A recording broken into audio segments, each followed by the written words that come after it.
আসসালামু আলাইকুম। আপনারা সবাই কেমন আছেন? আশা করছি ভালো আছেন। আজকে আ যে বিষয়টা নিয়ে কথা বলতে চাচ্ছি, এই বিষয়টা একটু অফ টপিক কিংবা কি বলবো? হিরো আলমকে নিয়ে বলতে চাচ্ছি।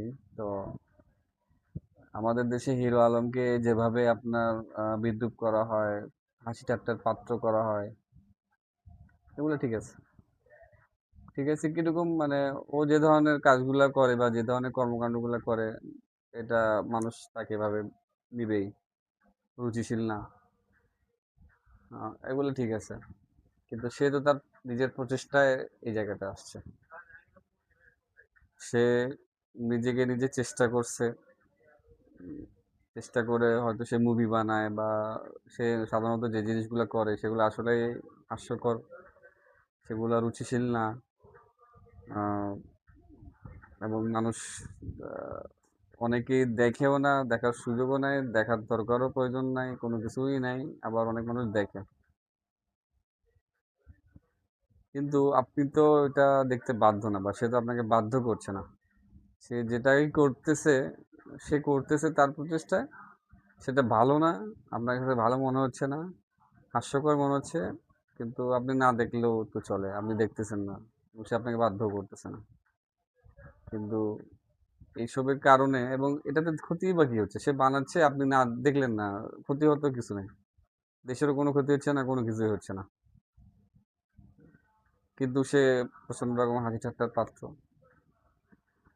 আবার অন্যদিকে উচ্চশিক্ষিত, আমাদের উচ্চশিক্ষিত সমাজ যদি একদম মানে স্পেসিফিক ভাবে যদি বলি তাহলে এই যে আমাদের আমলা কিংবা বিসিএস ক্যাডার বলি আমরা বা যারাই আছেন উনারা চরমভাবে আপনার সৎ আছেন, অনেক অবশ্যই সৎ মানুষ এদের মধ্যে আছেন। কিন্তু আপনি যদি আমাদের দেশের মানে চারিদিকের পরিবেশ দেখেন মানে 90% চোর। এবং উনারা চোর হওয়ার কারণে সবচেয়ে বড় সমস্যা হচ্ছে যে দেশের ক্ষতি হয়, আপনার মারাত্মকভাবে দেশের ক্ষতি হয়। তো উনারা তো শিক্ষিত, উনারা উচ্চ শিক্ষিত, মানে আপনি হয়তো অন্য কোনো সেকশনে আপনি বলতে পারেন হ্যাঁ কম শিক্ষিত এটা সেটা, ইভেন কি আমাদের রাজনীতিবিদ যারা আছেন উনাদের মধ্যেও আপনার উচ্চ শিক্ষিত আছেন, শিক্ষিত আছেন, অল্প শিক্ষিত আছেন। একটা সময় একদমই কম শিক্ষিত মানুষও থাকতো, এরকম ছিল। এবং উনারা কিন্তু আবার সবসময় থাকতেছেন না। মানে আপনি যদি ইলেকশন চিন্তা করেন, ইলেকশনে যদি উনারা জিতেন তখন আসেন, নাহলে আসতে পারেন না বা অন্য কেউ আসতেছে। কিন্তু এই যে আমলারা উনারা তো বছরকে বছর যুগের পর যুগ থাকতেছেন একই জায়গায়। উনারা পুরা একটা দেশের সিস্টেমকে কন্ট্রোল করতেছেন এবং এই যে দুর্নীতি করতেছেন, এটার কারণে কিন্তু দেশের ক্ষতি হচ্ছে। কিন্তু উনাদেরকে নিয়ে তো কেউ বিদ্রূপ ধরনের কথাবার্তা বলে না। দুইটাই যদি খারাপ হয়, উনার হিরো আলমের কাজ কর্মকাণ্ডগুলো খারাপ, কিন্তু দেশের তো কোনো ক্ষতি করতেছে না।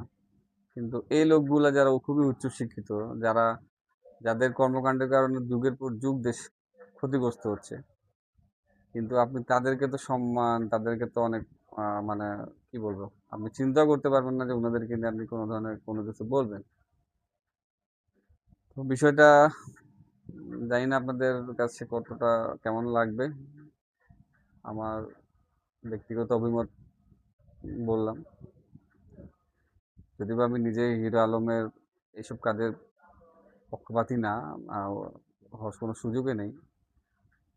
জাস্ট ২ টাই তো সমস্যা। কিন্তু একটা সমস্যা হয়তো কোনো ক্ষতিই করতেছে না। কিন্তু তাকে আমরা এই অবস্থায় রাখি বা হাসি ঠাট্টা করি। আর একটা দেশ, জাতি সবার ক্ষতি করতেছে, তারা সম্মানীয় জায়গায় আছেন। ধন্যবাদ। আসসালামু আলাইকুম।